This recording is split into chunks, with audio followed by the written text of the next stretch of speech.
Hello friends, welcome back to my channel. இந்த video பார்த்துட்ருக்கக்கூடிய உங்களில் பல பேருக்கு ஒரு விஷயம் சுத்தமாக பிடிக்காதுங்க. அதாவது இந்த மார்னிங் டைமில் நம்ம சீக்கிரமாக எந்திரிக்கணும் அப்படின்றதுக்காக அலாரம்னு ஒன்று செட் பண்ணுவோம். ஆனால் நெக்ஸ்ட் டே அந்த அலாரம் அடிக்கும்பொழுது அந்த அலாரம் சவுண்டை கேட்டதுமே ஆஃப் பண்ணிவிட்டு திரும்பவும் நம்ம தூங்க கண்டினியூ பண்ணிவிடுவோம். இப்படியே கண்டினியூ ஆச்சு அப்படின்னா ரிப்பீட்டடாக அதே விஷயத்தை தான் செய்யணும்னு தோணும். ஃபார் எக்ஸாம்பிள், எதனா ஒரு முக்கியமான ஒரு ஃபங்க்ஷனுக்கோ இல்லை ஏதாவது ஒரு இம்பார்ட்டண்ட் டேஸாக இருக்கும், அன்னைக்கு கூட அந்த டைமுக்கு நம்மளால் எந்திரிக்காமல் அலாரத்தை ஆஃப் பண்ணிவிட்டு திரும்பவும் நம்ம தூங்கிடுவோம். ஸோ இந்த மாதிரியான சிச்சுவேஷனை அவாய்ட் பண்ணணும் அப்படின்னா நம்ம செட் பண்ணியிருக்கக்கூடிய அந்த டைமுக்கு நம்மளால் முடியல அப்படின்னாலும் எந்திரிக்க ட்ரை பண்ணணும்.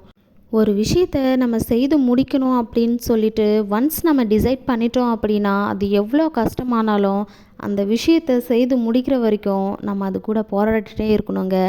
ஒரு விஷயத்தை நம்ம கண்டினியூவாக ஃபாலோ பண்ண முடியல, ஸ்டார்டிங்கில் கஷ்டமாக இருந்தாலும் 21 டேஸ் நம்ம ஃபாலோ பண்ணிட்டோம் அப்படின்னா அதுக்கப்புறம் அந்த அலாரம் என்ன, அதை செட் பண்ணாமலே நம்ம ஆட்டோமேட்டிக்காக அந்த டைமுக்கு நம்ம எந்திரிச்சிருவோம்.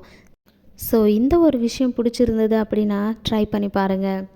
இன்னொரு விஷயம் என்னென்னு கேட்டிங்கன்னா, அந்த விஷயத்துக்குள்ளே போகிறதுக்கு முன்னாடி உங்கள்கிட்ட நான் ஒரு கொஸ்டின் கேட்பேன்.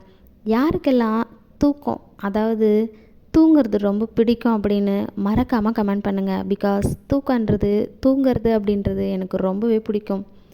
நிறைய பேர் அவங்களோட வேலையை முடிக்கிறதுக்காக டே அண்ட் நைட்டாக தூக்கத்தை கூட பார்க்காம ஒர்க் பண்ணிகிட்டு இருப்பாங்க. பிகாஸ் அவங்களுக்கு நிறைய கமிட்மெண்ட்ஸ் இருக்கும். அண்ட் இதை நினச்சி அவங்க ஒர்க் பண்ணுறாங்கன்னு அவங்களையே அவங்க ப்ரௌடாக நினச்சிக்குவாங்க. இந்த மாதிரியான விஷயங்களை அவங்க கண்டினியூவாக பண்ணுறதுனால அவங்களோட ப்ராடக்டிவிட்டி ரொம்பவே குறைஞ்சி போயிடும்னு சொல்கிறாங்க.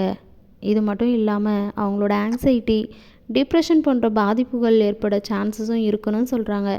எவ்வளோ தான் ஒர்க் இருந்தாலும் ஹார்ட் ஒர்க் பண்ணுங்கள், பட் தூக்கத்தை மட்டும் விட்டுறாதீங்க. அட்லீஸ்ட் 8 ஹார்ஸ்க்கு தூங்கலை அப்படின்னாலும் ஒரு 6 ஹார்ஸாவது தூங்க ட்ரை பண்ணுங்கள். இந்த ஒரு விஷயம் உங்களுக்கு பிடிச்சிருந்ததுன்னா ஃபாலோ பண்ணிக்கோங்க. இப்போ நான் சொல்ல போகிற விஷயம் நம்ம டெய்லி செய்யக்கூடிய நார்மலான விஷயந்தாங்க. ஆனால் இந்த மாதிரி செய்யக்கூடிய விஷயங்கள் நமக்கு டேஞ்சரஸாக மாறுதுன்னு யாருக்குமே தெரியறதில்ல. ஃபார் எக்ஸாம்பிள், நிறைய பேர் அவங்களோட கிளாஸ்லேயோ இல்லை பாட்டில்லையோ தண்ணி குடிக்கிறோம் அப்படின்னா வாய் வச்சு குடிக்கிற ஹேபிட் நிறைய பேருக்கு இருக்குங்க. ஆனால் இந்த மாதிரி வாய் வச்சு குடிக்கிறதுனால உங்களை பாக்டீரியாஸ் அஃபெக்ட் பண்ணுறதுக்கு கூட சான்சஸ் இருக்கா. ஏன்னா ஓப்பனாக வச்சுருக்கக்கூடிய எந்த ஒரு திங்ஸில் இருந்துமே ஈஸியாக பாக்டீரியாஸ் அஃபெக்ட் ஆகிடுமா. அது மட்டும் இல்லாமல் ஒரே கிளாஸில் வாய் வச்சு குடிக்கும்போது கூட அவங்கக்கிட்ட இருக்கக்கூடிய பாக்டீரியாஸ் உங்கள்கிட்ட வர்றதுக்கு சான்சஸ் இருக்குது. சில டைமில் நம்மளோட லிப்ஸில் இந்த மாதிரியான இன்ஃபெக்ஷன்ஸ் ஆகிறதுக்கும் வாய்ப்புகள் இருக்குதா. இப்போ நான் சொன்ன விஷயங்கள் உங்களுக்கு பிடிச்சிருந்தது அப்படின்னா வீடியோக்கு ஒரு லைக் பண்ணிவிட்டு உங்கள் ஃப்ரெண்ட்ஸுக்கும் ஷேர் பண்ணி விடுங்க. நம்ம சேனலை சப்ஸ்கிரைப் பண்ணாதவங்க நிறைய வியூவர்ஸ் பார்த்துட்ருக்கீங்க. இந்த கண்டென்ட் உங்களுக்கு பிடிச்சிருந்தது அப்படின்னா சப்ஸ்கிரைப் பண்ணி சப்போர்ட் பண்ணுங்கள். தேங்க்யூ ஃபார் வாட்சிங்.